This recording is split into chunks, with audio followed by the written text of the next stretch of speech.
September 10th, 1952. Two F-4U Corsairs slice through clear skies over North Korea. Captain Jesse Folmar leads the pair. His wingman, Lieutenant Willie Daniels, follows close behind. They're flying museum pieces. World War II fighters in the age of jets. Their mission today, find and destroy enemy targets along the Taedong River. Folmar scans the shoreline below. His Corsair carries over 2,000 pounds of bombs and rockets. Intelligence reported enemy movement near the river mouth, but Folmar sees nothing. Empty beaches, quiet water. See anything? Negative, Checker 9.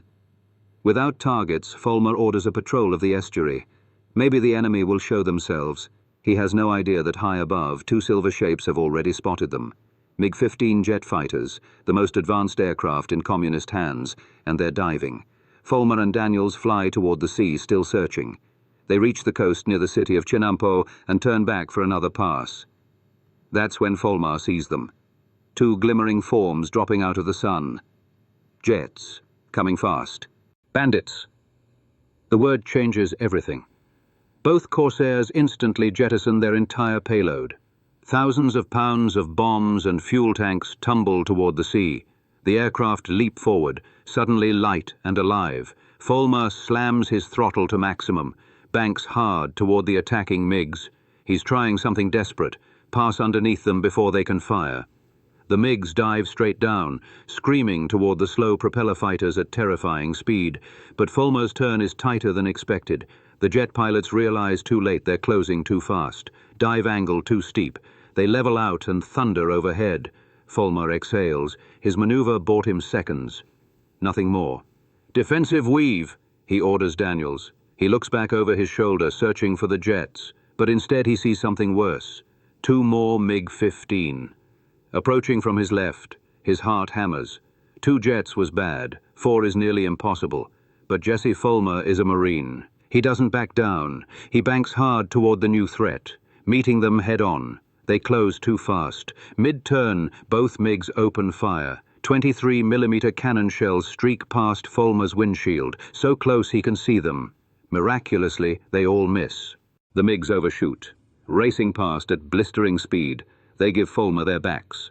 Fatal mistake. He yanks his Corsair hard right, brings his gun sight onto the nearest jet, pulls the trigger. Four 20mm cannons roar to life. Shells fly across the sky. Folmar's aim is perfect. The rounds explode into the MiG's tail section, tear through its fuselage. Flashes of impact light up the jet's rear. Grey fuel streams from the wound. The MiG banks away, trailing smoke. The grey stream turns black. The jet's done. Seconds later, the pilot ejects. Parachute blossoms over North Korean fields. Folmar just killed a jet fighter with a propeller plane from World War II. Adrenaline surges through him. He and Daniels resume their defensive weave. Three MiGs still circle, but they don't attack. They're waiting. Folmar spots why. Four more jets approaching in the distance. His blood runs cold. If four MiGs was impossible, 7 is a death sentence. He makes the only choice left.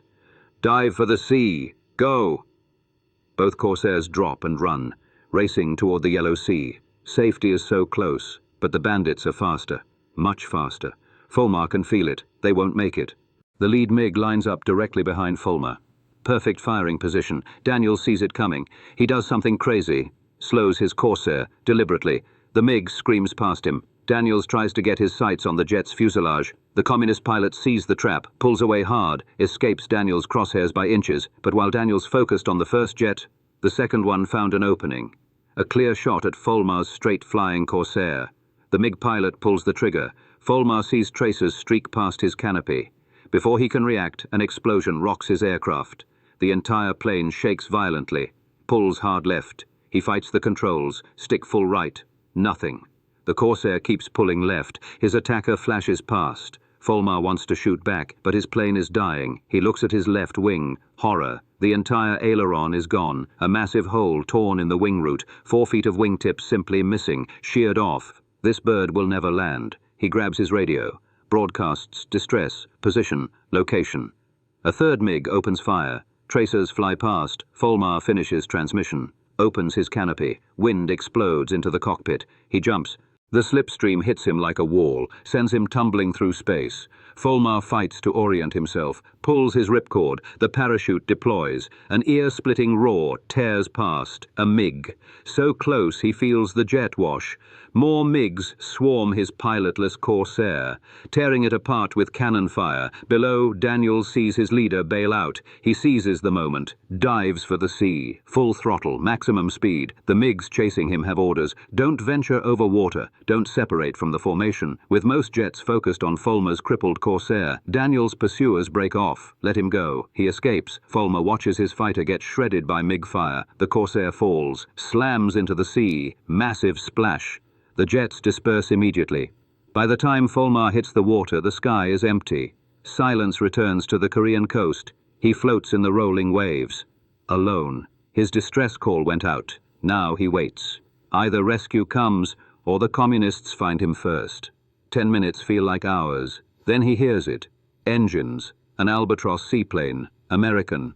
They pull him from the water, not a scratch on him. Against all odds, Captain Jesse Folmar survived. But rescue wasn't guaranteed. When Folmar hit the water, he was deep in enemy territory. North Korean patrol boats controlled these waters. Communist soldiers watched the coastline. If they spotted his parachute coming down, they'd be racing toward him right now. He inflated his life vest, scanned the horizon, looking for threats, looking for hope. The waves were rough, cold. Each swell lifted him up, then dropped him into a trough. He couldn't see far. That cut both ways. Hard for him to spot rescue, but also hard for the enemy to spot him.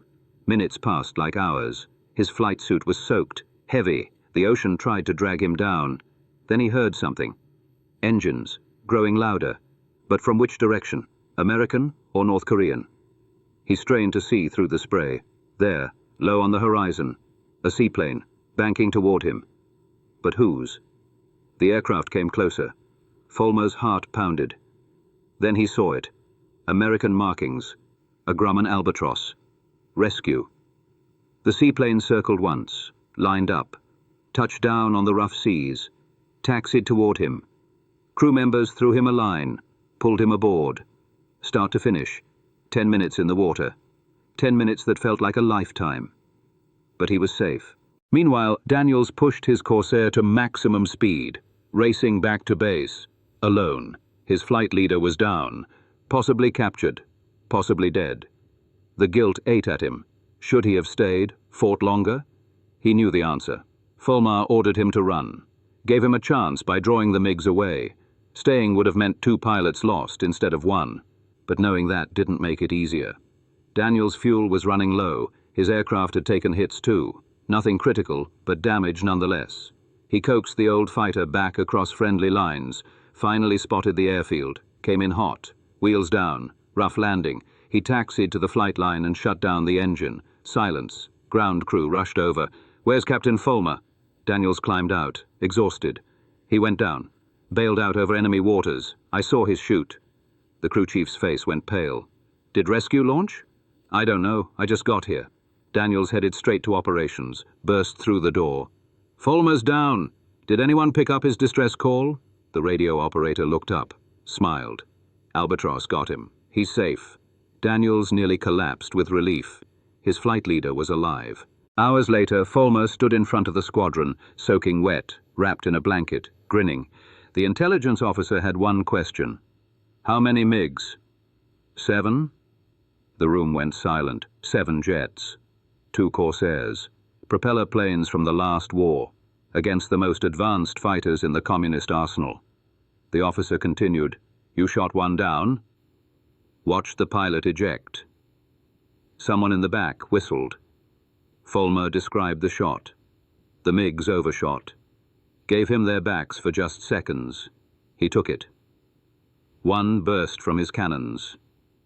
Perfect aim. Rounds tore through the jet's tail. Fuel streaming, fire, ejection. A World War II fighter had just killed a MiG-15. First time in Marine Corps history. The room erupted. Pilot slapping him on the back. Questions flying. "What was the closure rate? How'd you track him? What about the other 6? Folmar answered them all. Tactical, precise, no bragging, just facts. But everyone understood what happened. They'd witnessed something that shouldn't be possible. Old technology beating new, experience trumping speed, a museum piece taking down a jet, and both pilots coming home alive. The squadron commander stood. "Captain, you just made history." Within days, the Silver Star came through. Third highest combat decoration America awards. The citation was simple. Conspicuous gallantry against overwhelming odds. Jesse Folmar became the first Marine to shoot down a MiG-15. Other services had done it. Air Force pilots in F-86 Sabres scored kills regularly. But those were jet versus jet, fair fights. This was different. A propeller fighter, outnumbered 7-1, and he won. The story spread fast, boosted morale across the entire theater, proof that American pilots could beat the MiGs, even in outdated equipment, even against impossible odds. Folmar deflected the praise. "Daniels kept them off me. He deserves the credit too." But everyone knew the truth. Folmar made the impossible shot. Folmar survived 7 MiGs. Folmar came home. He continued flying combat missions, more dogfights, more close calls, but nothing matched September 10th. How could it? He'd already done the impossible. When the war ended, Folmar returned home with his Silver Star and Purple Heart. Lived a quiet life, died in 2004 at 83. But his legacy remained. The day a propeller plane killed a jet, the day one Marine proved courage beats technology. Jesse Folmar's victory marked the end of an era, the last time propeller fighters seriously challenged jets. After Korea, the old birds were retired, sent to museums, replaced by faster, deadlier machines. But Folmar's story teaches us something timeless. Superior technology doesn't guarantee victory.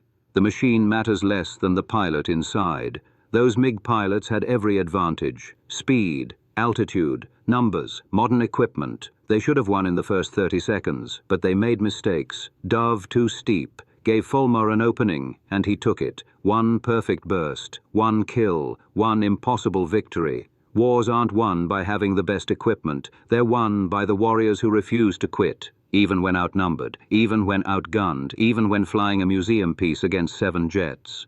Folmar proved that on September 10, 1952, and the lesson remains true today. Want to see another story where outdated weapons defeated modern technology? In 1999, a Serbian farmer with a 1960s missile system achieved the impossible. He shot down an F-117 Nighthawk, the world's first stealth fighter, invisible to radar, untouchable, until it wasn't. Check out that story, because sometimes the old ways still work best.